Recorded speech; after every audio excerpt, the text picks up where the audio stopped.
Hi, I'm Stuart. Welcome to my YouTube channel. Thanks for viewing my video. In this video, I'm going to do the Booktube Community Joy and Gratitude tag. This is an original tag created by Pat at Book Chat with Pat 8668. I was tagged by Pat in her video. I'm just going to repeat what she said so you can see why she decided to create this tag. The Booktube Community Joy and Gratitude tag. An original tag created in celebration of my having reached 2,000 subscribers. I have recently reached 2,000 subscribers on Booktube, which is completely mind-boggling to me. Rather than doing another Q&A, I decided to create my own tag as a way of celebrating this new milestone and showing my gratitude for this community of creators, subscribers, and commentators. Of course, if you have some burning question that you would like me to answer, please feel free to leave in the comments. I'll respond one way or another. But I thought I'd like to create a short tag that would express how I've come to feel about the Booktube community. First, I want to say congratulations to Pat on reaching this milestone, richly deserved. She's a tremendously supportive person, and she's become a friend. And I'm really happy to have made her acquaintance. She watches all my videos, comments on all my videos. She supported me from the moment she became aware of my channel. And what was interesting, I didn't realize until a little ways into our friendship, is that she actually started a little later than me. So she was already hitting the ground running, supporting people.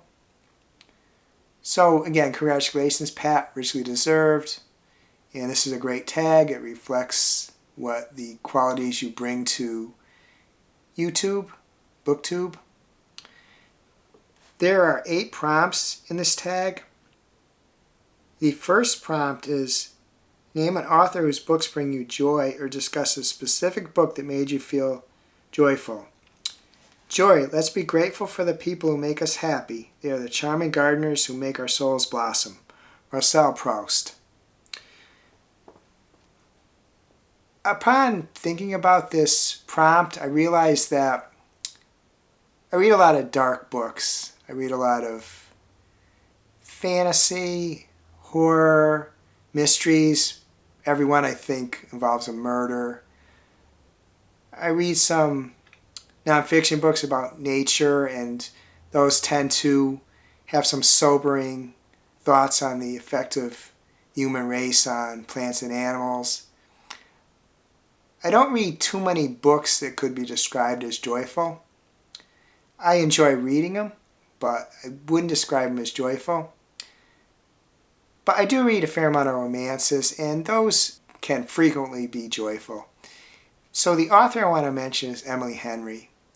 I've only read 2 of her books, Happy Place and Funny Story, but those books did end on a joyful note. There's a lot of joyful parts of them. There's some difficult parts too. They're certainly not cozy, but there are some joyful parts to them. And the one book I want to mention that I consider joyful is Legends and Lattes by Travis Baldree. I don't read too many books that would be considered cozy, and I have realized that I don't want to read too many of them. I couldn't subsist on a steady diet of them, but an occasional one is good. And this book is about Viv. Viv is an orc. It's a kind of an alternate version of Earth, pre-industrial times, or maybe early industrial. She's an orc, a mercenary. She wants to give up that life. In this world, coffee isn't well known. There are coffee shops in the big cities, but out in the country, the smaller towns, coffee isn't known. So Viv decides to go to one of these small towns and start up a coffee shop with people not knowing coffee. There are some difficulties along the way, but Viv makes friends, they help her out, and it ends kind of a happy note. It's a nice story. So I consider Legends and Lattes a joyful book. The second prompt is discuss something about Booktube that you find joyful. Just that I've I've made some friends on here. My purpose in creating a channel was never with any expectation of becoming monetized or anything like that. I just wanted to discuss books with people, and it's an added bonus that I've become friends with some of those people. We have some nice discussions. A lot of people were mutuals. I comment on their videos, they comment on mine. Become friends. A few people even on my other social media, on Instagram, we're mutuals on there. That's a great part of this. The other part of is just how supportive people on Booktube are, at least the ones I have encountered. You know, I'm still a very small channel. Most of the people I interacted with are bigger channels, some significantly bigger. There's people with 5,000, 10,000, one person even a little over 50,000 subscribers who we interact and discuss things. And it's great that the fact that I'm a small booktuber is not a hindrance to becoming friends with people and discussing books with them. So just how supportive. I know there's some people that are not supportive. It's been my fortune that I haven't encountered them yet, but just how supportive Booktube is. The third prompt is discuss a book that focuses primarily on friendship. Friendship. Kindred spirits are not so scarce as I used to think. It's splendid to find out there are so many of them in the world. L.M. Montgomery, Anne of Green Gables. First two books I want to mention are Emily Henry books. I mentioned them previously because I've only read two of her books. First is Happy Place. I also should say, too, that when people talk about Emily Henry's books, they perhaps understand when we talk about the romance. But at least in these two books, for me, friendship is practically as important as the romance. In Happy Place, there's a group of friends. People became friends in college. And when they were in college, they established this tradition. One of the friends their parents had a house too big to be a cottage. It was kind of a summer home in a Maine coastal town. And they started a tradition where they would go there for a week every summer.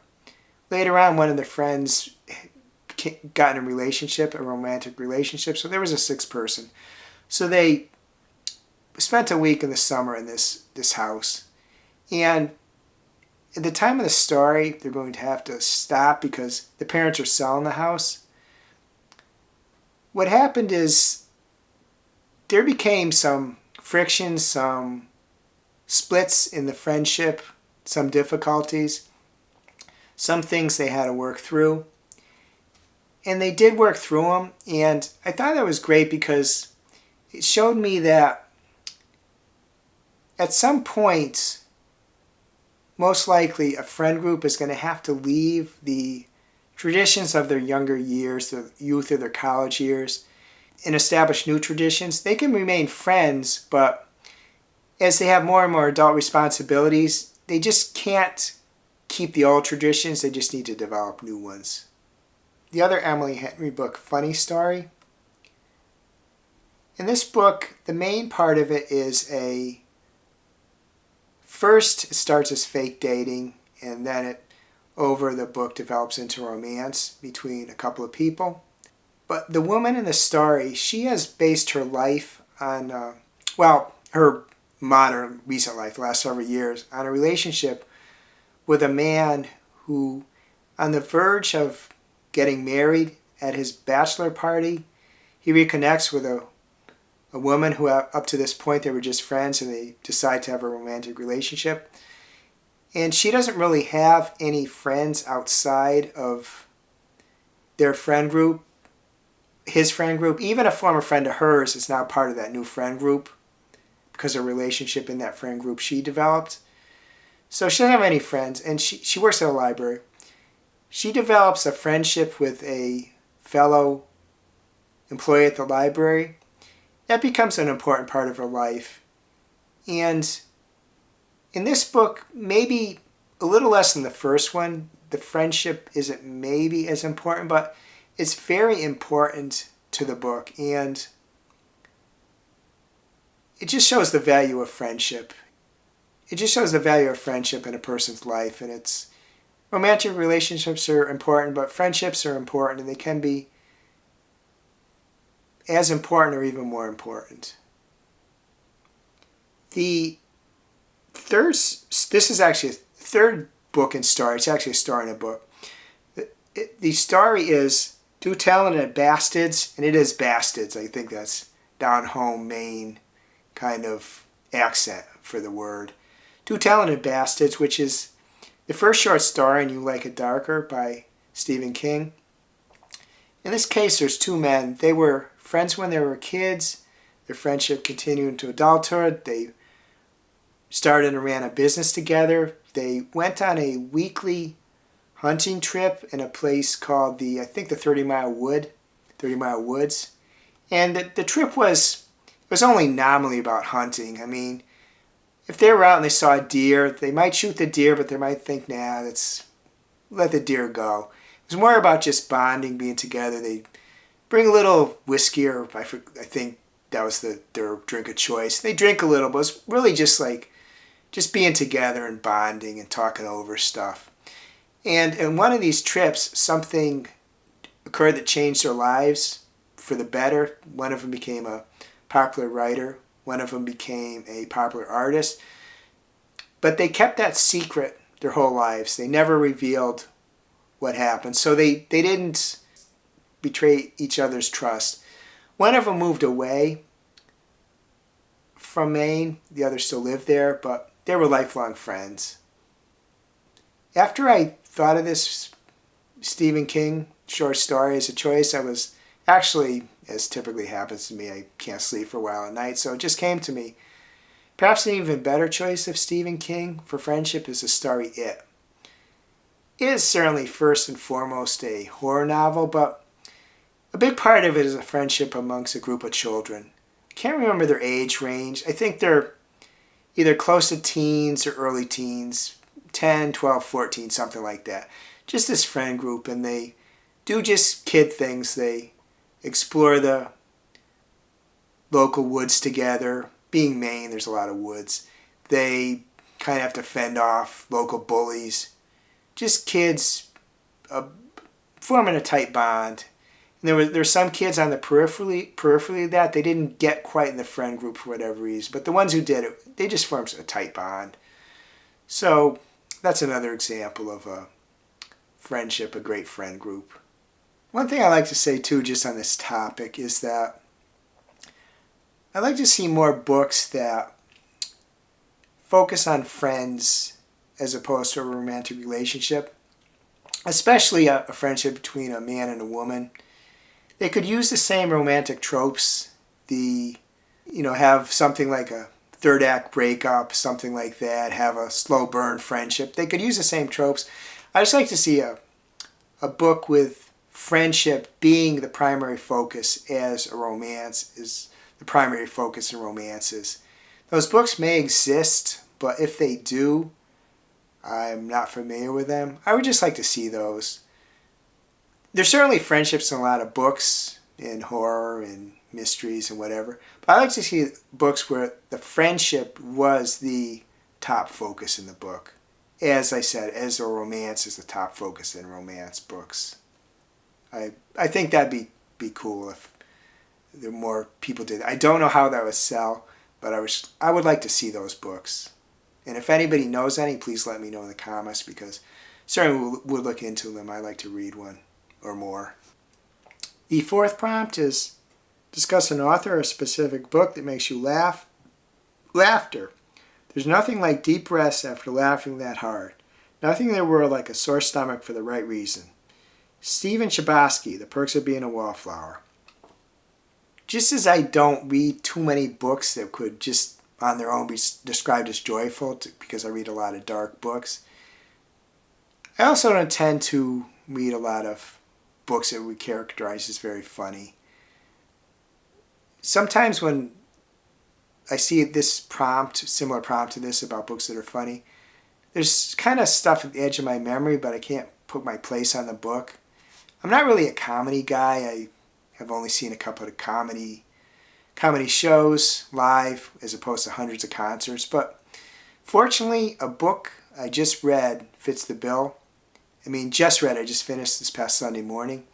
And that book is Clowns vs. Spiders by Jeff Strand. Haven't even reviewed this book on my channel yet. I'll talk about it on my next weekly wrap-up, hopefully release on Sunday. But this book is about a group of clowns. They do well as clowns, but then, of course, clowns start getting a bad rap, and people are scared of them. So they have trouble getting jobs. They end up working at a haunted house a little before Halloween. And the spiders in the title are a bunch of giant spiders, big as a person's head, their bodies. And they invade the haunted attraction and a local town. What makes the book funny for me is that the clowns, they're very devoted to being clowns the right way. They have a clown code, and in the most dire of situations, when they're in mortal peril from the spiders, there were just these absurd, kind of amusing discussions about, are they doing the right things the clown should be doing? Are they kind of not living up to the actions that clowns should live up with? It was just, for me, it was just so funny. I think a lot of times, say when you're texting somebody, you maybe write LOL to something. Generally, it's maybe you have a little smile, but you're not truly laughing out loud. In this, multiple spots, I was laughing out loud. In coming on probably 6 years of reading, I think this is the funniest book I ever read. Now, I probably can't remember the dim recesses of my history, but this book was just so funny. I wouldn't claim it's for everyone. There's some gruesome scenes in there, a lot of deaths, but to me it was just so funny. So I finally have a good answer to this question, or similar questions. It is Clowns vs. Spiders by Jeff Strand. The fifth prompt is to discuss a book where the idea of community is important. Community. We cannot live only for ourselves. 1,000 fibers connect us with our fellow men. Herman Melville. For me, this book is Mrs. Nash's Ashes by Sarah Adler. This is mainly a grumpy sunshine romance with a second romance too, playing a major role. But for the part I'm thinking about community, the two main characters in the book are forced to travel by car from Washington, D.C. to Florida because of a nationwide computer outage which grounds most, if not all, planes. And they end up hitting a deer, so they get laid up in this small town in one of the mid-Atlantic states, Virginia, South Carolina, North Carolina. I can't remember the state. It doesn't truly matter. There's a small town, and there's just, to me, like small towns can have a sense of community. There's a parade. I forget what the parade is for, some kind of thing you wouldn't think of parade, some kind of pie. And it's just the description of it. They asked the Sunshine part of the group, the heroine, to be the Grand Marshal Parade. She's a former child star. And it's just, there's a sense of community that can exist in small towns, which can't really exist in bigger towns. Like my town, it's by no means huge, but it's like 40 to 50,000 people. So you can't have that sense of community in a big town. But a small town with, maybe 500,000, couple thousand people, have a sense of community. And that's how this town struck me. Of course, I couldn't help thinking, when I think of small towns, is that Stephen King has made a good part of his career finding the dirty underbelly, the dirty underbelly of small towns, but there was no sign of a dirty underbelly in this town.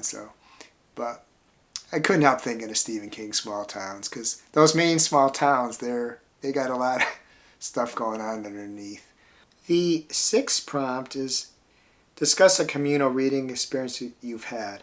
There's several I could mention, but the one I'm going to mention is the On With the Band book club. Specifically, the experience we had discussing ACOTAR, A Court of Thorns and Roses by Sarah J. Maas.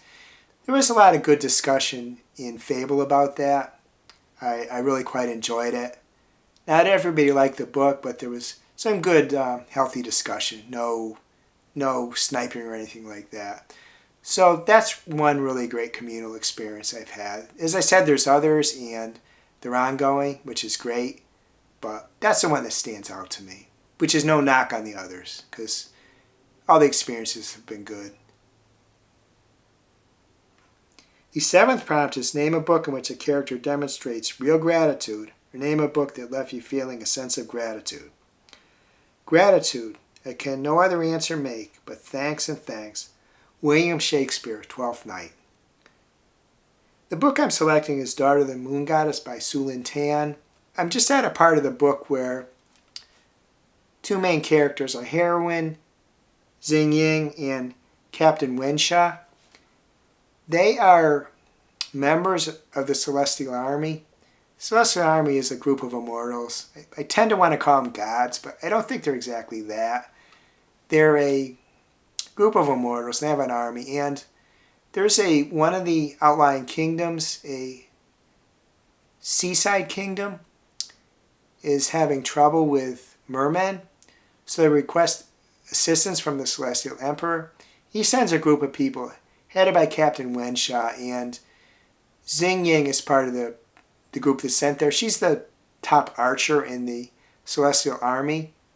Well, there's a banquet at a palace in the South Sea Kingdom. The mermen attack, and Xing Ying and Captain Wensha, and others too, but they're amongst the top ones. They defend the royal family, especially there's a crown prince and there's a really young prince, and they defend them. And the older prince, I can't unfortunately remember his name. It's one thing about listening to an audiobook, especially when the characters, the book is based upon Chinese, I guess Chinese mythology probably, but I'm not knowledgeable about that. But the crown prince is effusive in his thanks to them, Captain Wensha and Xing Ying. So that's an example of where real gratitude is shown. The 8th prompt is, and finally, tag others to spread a sense of joy and gratitude. First, if you're watching this video, please consider yourself tagged. If you like to do a video or you like to answer one or more of the prompts in my comments, please do so. I always enjoy reading those. I am going to tag a group of people. As far as I know, none of these people have done this tag yet. I think a few might have been tagged by Pat, but I'm going to just tag the people that, as far as I know, haven't done this video before. So here's the people I'm tagging. Nigel at Reading Ideas-UZ9XK, John at Disquieting Dragons-LH3ZM, Suey at Suey's Book Banter, Nix at Nix Reads, Kelly at Books I'm Not Reading, Smitty at A Book Smitten, Kayla V at Reading with Kayla V, Justin at Triumphal Reads, Melena at Melena Milano 8833, Fred at Read by Fred, Roy at Roy Reads Anything, Cliff at Cliff's Dark Gems, Rennie at Beyond Books-WT5IT, and Nicole at Nicole's Bookish Nook. As I said before, if you prefer not to be tagged, please let me know, and I will try to remember to remove you from my list. It might take me a couple times to do it, but certainly don't want anybody to get unnecessary notifications. Also, if I didn't tag you and like to be tagged, please let me know too. Sometimes because I take some people out of my list because I know they did the tag in question, I forget to put them back in. So let me know either way. If you choose to do this, I would love to see your answers, but of course no expectations or pressure. And it can be in a video or in my comments, whatever is your preference. I hope you're having a wonderful reading week, and I hope you're having a wonderful week in general. If you enjoy this video, please subscribe. Please hit the bell to get notified when I upload future videos.